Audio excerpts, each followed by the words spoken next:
Operation Sindoor ఇది ఒక ప్రతిష్టాత్మకంగా తెగించి భారత ప్రభుత్వం తీసుకున్న చారిత్రాత్మక నిర్ణయం. దీన్ని కూడా కొంతమంది విమర్శిస్తున్నారు రాజకీయంగా, పార్టీల కోణంలో, మతాల కోణంలో. దీన్ని కూడా విమర్శిస్తున్నారు అన్నప్పుడు ఈ అమ్మ ఇంతకన్నా దరిద్రం కూడా లేదనిపించింది నాకు. ఆ బార్డర్ లో కొన్ని వందల మంది సైనికులు కోల్పోయాం మనం ఆ పాకిస్తాన్ దరిద్రుల వల్ల, వాళ్ళు తీసే దొంగ దెబ్బల వల్ల. ఈవేళ కూడా మురళీ నాయక్ మన తెలుగుడు సైనికుడు చనిపోయాడు. ఓ పక్కన సైనికులు చనిపోతున్నారు, మరో పక్కన మొన్న హిందువుల పేరుతో మన భారతీయుల్ని పక్కన పెట్టుకున్నారు. మన కళ్ళ ముందుగా జరిగి అయినా కూడా పౌరుషం రావాలంటే ఒకసారి మీరు డిఎన్ఏ చెక్ చేయించుకుంటారు బాబు. ఇప్పటికే మీరు పాకిస్తాన్ ని సాఫ్ట్ కార్నర్ చూపిస్తే భారతదేశంలో ముస్లింలు మీకు ఓటేస్తారనుకుంటే మీ అంత ఎరుపప్పలు లేరని అర్థం. ఇక్కడ డైరెక్ట్ గా ముస్లింలే వచ్చి పాకిస్తాన్ మీద యుద్ధం చేయండి అని మాట్లాడుతున్న పరిస్థితి.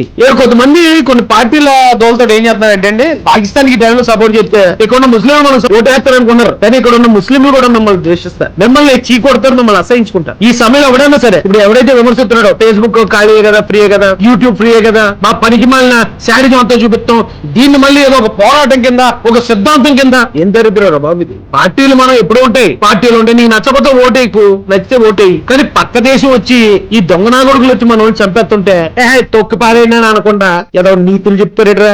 మన పౌరులు చనిపోయినా ఒక సైనికుడు 700 ప్రాణాలకు సమానం తెలుసా మీకు. ఇవాళ మురళీ నాయక్ చనిపోయాడు అంటే మురళీ నాయక్ ఒకరు చనిపోయినట్టు కాదండి, 700 మంది చనిపోయి. ఎందుకంటే భారత జనాభా 140 కోట్లు అనుకుంటే మనకున్న సైన్యం 20 లక్షల మందిని ఎక్కడో చదివండి. ఒకవేళ అదే కానీ కరెక్ట్ అయితే ఒక్కొక్క సైనికుడు 700 మంది ప్రాణాలు కాపాడుతున్నాడు. ఒక్క మురళీ నాయక్ 700 మంది ఈ విమర్శించే లఫుట్ కలిపి సమానం.